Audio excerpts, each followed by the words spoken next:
আসসালামু আলাইকুম। নিয়ে চলে এসেছি খুবই সহজ ও মজাদার একটি নাস্তা বা টিফিন রেসিপি। এরকম নাস্তা বা টিফিন পেলে বাচ্চারা নুডলস পিৎজা বাদ দিয়ে শুধু এটাই খেতে চাইবে। আর কিভাবে এটা খুব সহজে তৈরি করবেন সেটাই দেখিয়ে দিচ্ছি। তো যেহেতু সকালবেলা আমি এই নাস্তাটা তৈরি করি বাচ্চাদের টিফিনের জন্য, তাই রাত্রে সব কিছু কেটে রেখেছিলাম, শুধু ময়দার ডোটা সকালে করে নিয়েছি। এখানে চিজ, পেঁয়াজ কুচি, মরিচ কুচি, ধনিয়া পাতা কুচি, সসেজ ও রান্না করা কিছু চিকেন রয়েছে, আর রয়েছে ডিম। আপনারা চিকেন দিতে না চাইলে শুধু ডিম দিয়ে নাস্তাটা তৈরি করতে পারেন। এখানে আমি 3টে ডিম নিয়ে নিয়েছি, আর এই ডিমটাকে আমি ভালোভাবে ফেটিয়ে সাইডে রেখে দিচ্ছি। এখন আমি প্রথমে রুটিটা তৈরি করে নেব। আগের দিন রাত্রে যদি আপনারা এই পেঁয়াজ কুচি, মরিচ কুচি বা চিকেনটা রান্না করে রাখতে পারেন, দেখবেন নাস্তাটা তৈরি করা খুবই সহজ হয়ে যাবে।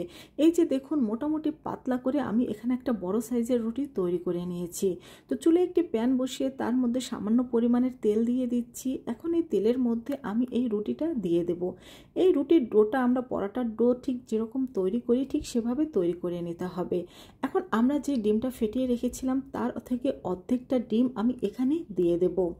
তো ডিমটা দিয়ে দেওয়ার পর এখানে আমি প্রথমে দিয়ে দিচ্ছি কিছু পেঁয়াজ কুচি, তারপরে দিয়ে দিচ্ছি এখানে আমি কিছু মরিচ কুচি আর ধনিয়া পাতা কুচি। শুধু ডিম দিয়ে এইভাবে করে নাস্তা বা টিফিনটা তৈরি করে নেওয়া যায়, তবে সসেস আর যদি চিকেনটা দেন এটা খেতে কিন্তু আরও টেস্টি হবে। সামান্য একটু লবণ আর এখানে গোলমরিচ গুঁড়ো দিয়ে দিয়েছি। এখন এর মধ্যে আমি চিকেনটা দিয়ে দেব। চিকেনটা আপনাদের টেস্ট অনুযায়ী আপনারা ইচ্ছে মতো ব্যবহার করতে পারেন। তারপরে এখানে আমি দিয়ে দেব কিছু সসেস, আর এটার টেস্টটা আরও বাড়িয়ে নেওয়ার জন্য দিয়ে দেব এখানে আমি কিছু চিজ।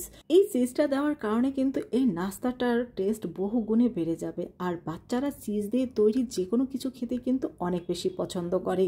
চুলার হিটটা কিন্তু আমি এখন লো হিটে রেখে দিয়েছি। এর উপরে আমি আরেকটা রুটি কিন্তু দিয়ে দিয়েছি, আর এখন ঢাকনা দিয়ে এটাকে ঢেকে 5 মিনিট অপেক্ষা করব। চুলার হিট কিন্তু এখন মিডিয়াম টু লো হিটে রয়েছে। তো 5 মিনিট পরে এটাকে আমি এখন উল্টে দেব। ঠিক এইভাবে করে একটা প্লেট দিয়ে এটাকে উল্টে দিতে হবে। আপনি খুন্তি বা চামচ দিয়ে উল্টে দিতে গেলে কিন্তু এই নাস্তাটা ভেঙে যেতে পারে। তো দেখতেই পেলেন আমি কিভাবে এটাকে উল্টে দিয়েছি। এখন ঢাকনা দিয়ে ঢেকে আরও 5 মিনিটের মতো আমি অপেক্ষা করব। এই তো 5 মিনিট পরে কিন্তু আমার নাস্তাটা একেবারে তৈরি। এখন এটাকে আমি চুলা থেকে নামিয়ে নেব।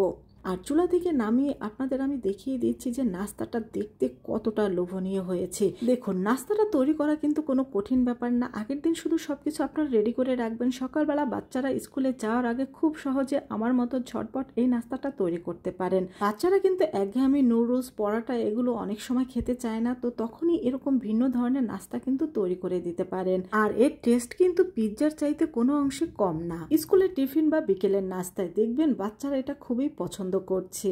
ভালো লাগলে অবশ্যই বাসায় ট্রাই করবেন। সবাই ভালো থাকবেন। আল্লাহ হাফেজ।